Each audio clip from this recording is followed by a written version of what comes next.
meja beker yang terletak di atas meja kamar tidurku berdering.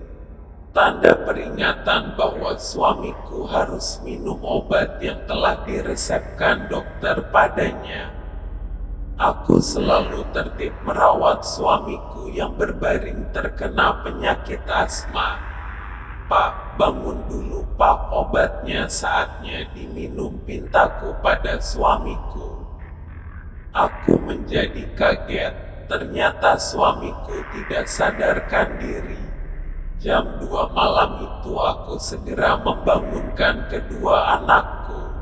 "Mas Anto, Dikani, bangun dulu nak, Bapak perlu bantuanmu." Kedua angkut terus bangun. "Ada apa Ma?" tanya keduanya. "Teleponkan petugas ambulans rumah sakit daerah Ponorogo ya, Bapak butuh pertolongan segera." "Iya Ma," jawab anakku singkat. Aneh, hanya berselang kurang lebih 5 menit mobil yang aku butuhkan itu sudah tiba di depan rumahku.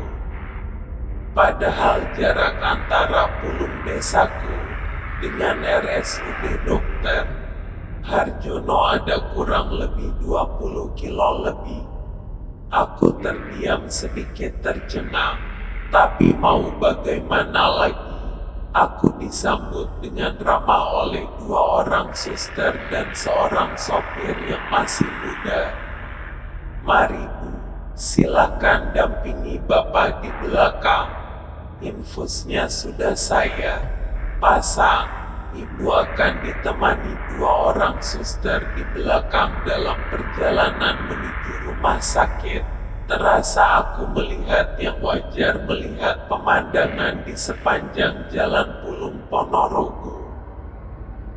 2 orang suster yang menemani aku tercium parfum yang harum sekali.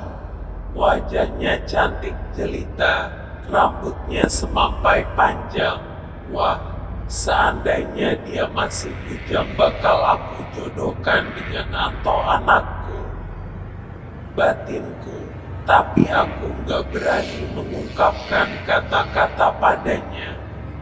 Tidak beberapa lama aku sudah sampai di ruang UGD. Di sana saya segera mengurus administrasi di loket rawat inap. 2 orang suster dan sopirnya mengantar aku di sebuah ruangan yang masih asing bagiku. Kira-kira dari UGD ke arah bagian timur, aku melewati lorong-lorong yang ramai. Aku melihat banyak pasien-pasien yang ditunggui oleh kerabatnya. Suamiku segera masuk di ruang yang saya lihat bangunan lama atau bangunan kuno, sepertinya bangunan rumah sakit peninggalan Belanda. Aku melihat kok ada beberapa dokter berwajah bule di sana. Terus ada beberapa pasukan tentara Belanda yang keluar masuk bangsal.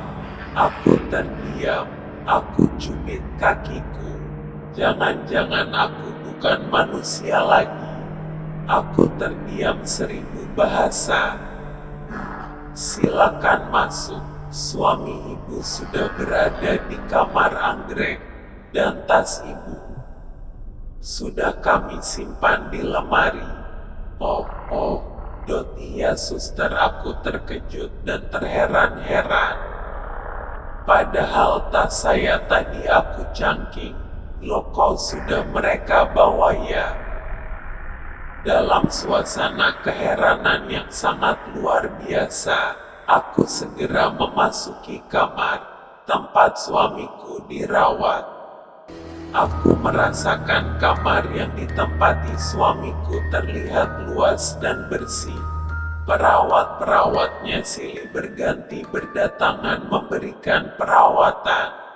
"Ibu dari Pulungnya?" tanya dokter bule kepada saya. "Ya Dok, suami ibu tidak apa-apa kok, dan nanti perlu dirawat 3 hari saja kok. Untuk itu saya minta ibu dan keluarga tidak usah keluar dari ruangan ini." Ibu Ibu akan dilayani oleh suster semuanya.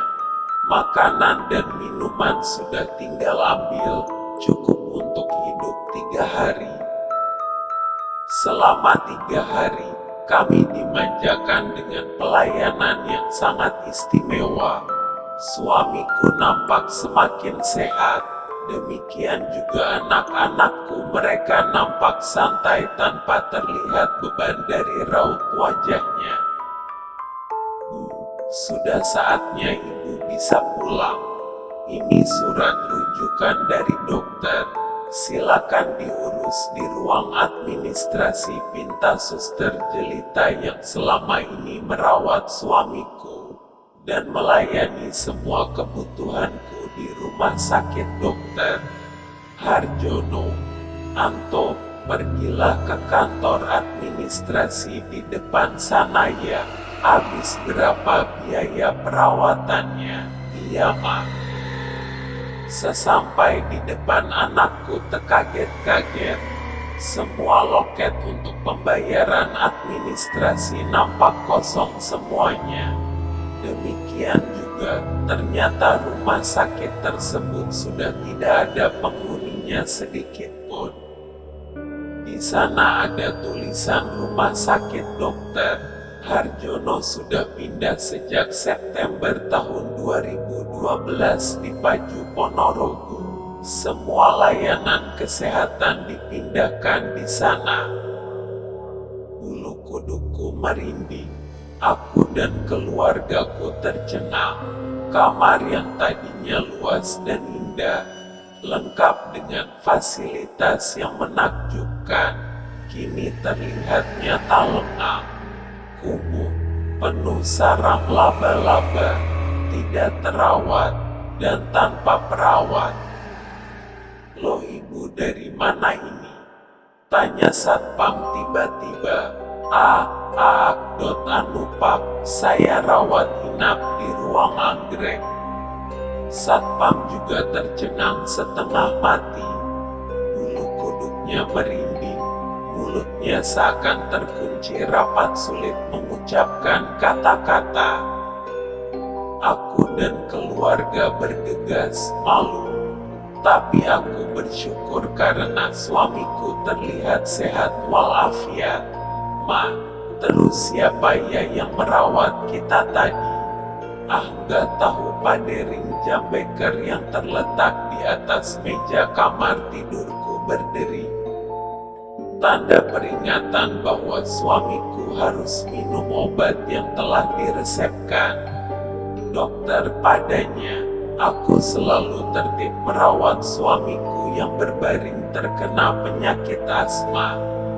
Pak, bangun dulu Pak, obatnya saatnya diminum, pintaku pada suamiku. Aku menjadi kaget, ternyata suamiku tidak sadarkan diri. Jam 2 malam itu aku segera membangunkan kedua anakku. Mas Anto, Dikani, bangun dulu nak, Bapak perlu bantuanmu. Kedua aku terus bangun. Ada apa, Ma? Tanya keduanya. Teleponkan petugas ambulans rumah sakit daerah Ponorogo ya. Bapak butuh pertolongan segera. Iya, Ma, jawab anakku singkat. Aneh, hanya berselang kurang lebih 5 menit mobil yang aku butuhkan itu sudah tiba di depan rumahku. Padahal jarak antara Pulung desaku dengan RSUD Dr. Harjono ada kurang lebih 20 kilo lebih. Aku terdiam sedikit tercengang, tapi mau bagaimana lagi? Aku disambut dengan ramah oleh 2 orang suster dan seorang sopir yang masih muda. Mari Bu, silakan dampingi Bapak di belakang. Infusnya sudah saya pasang.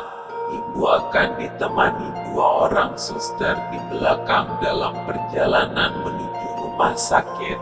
Terasa aku melihat yang wajar melihat pemandangan di sepanjang jalan Pulung Ponorogo. 2 Dua orang suster yang menemani aku tercium parfum yang harum sekali. Wajahnya cantik jelita, rambutnya semampai panjang. Wah, seandainya dia masih bujang bakal aku jodohkan dengan Anto anakku. Batinku, tapi aku gak berani mengungkapkan kata-kata padanya. Tidak beberapa lama aku sudah sampai di ruang UGD. Di sana saya segera mengurus administrasi di loket rawat inap. Dua orang suster dan sopirnya mengantar aku di sebuah ruangan yang masih asing bagiku. Kira-kira dari UGD ke arah bagian timur, aku melewati lorong-lorong yang ramai. Aku melihat banyak pasien-pasien yang ditunggui oleh kerabatnya. Suamiku segera masuk di ruang yang saya lihat bangunan lama atau bangunan kuno. Sepertinya bangunan rumah sakit peninggalan Belanda. Aku melihat kok ada beberapa dokter berwajah bule di sana. Terus ada beberapa pasukan tentara Belanda yang keluar masuk bangsal. Aku terdiam, aku cubit kakiku. Jangan-jangan aku bukan manusia lagi. Aku terdiam 1000 bahasa. Silakan masuk. Suami ibu sudah berada di kamar anggrek, dan tas ibu sudah kami simpan di lemari. Oh, iya suster, aku terkejut dan terheran-heran. Padahal tas saya tadi aku cangking, loh kok sudah mereka bawa ya? Dalam suasana keheranan yang sangat luar biasa, aku segera memasuki kamar tempat suamiku dirawat. Aku merasakan kamar yang ditempati suamiku terlihat luas dan bersih.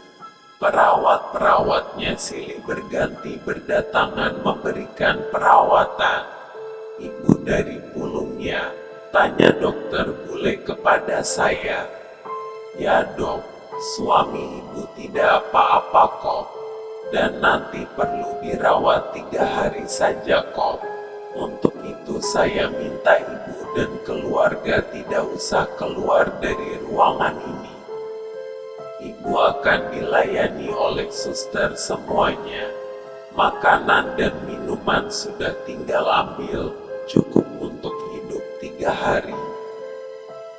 Selama 3 hari, kami dimanjakan dengan pelayanan yang sangat istimewa. Suamiku nampak semakin sehat. Demikian juga anak-anakku, mereka nampak santai tanpa terlihat beban dari raut wajahnya. Sudah saatnya ibu bisa pulang. Ini surat rujukan dari dokter. Silakan diurus di ruang administrasi, pinta suster jelita yang selama ini merawat suamiku dan melayani semua kebutuhanku di rumah sakit Dokter Harjono. Anto, pergilah ke kantor administrasi di depan sana ya. Habis berapa biaya perawatannya? Iya ma. Sesampai di depan anakku terkaget-kaget.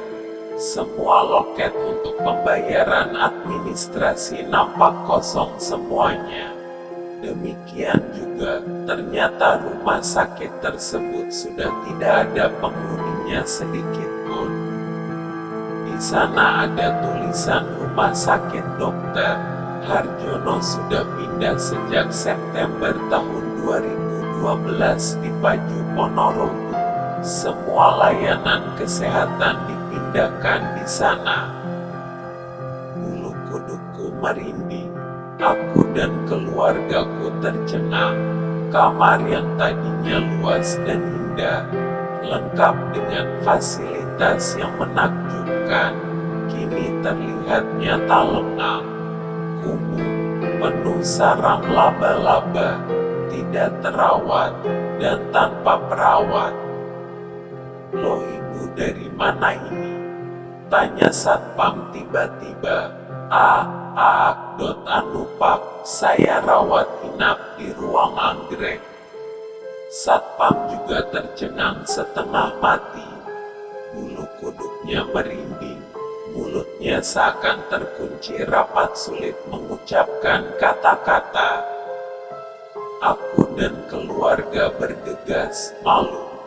Tapi aku bersyukur karena suamiku terlihat sehat walafiat.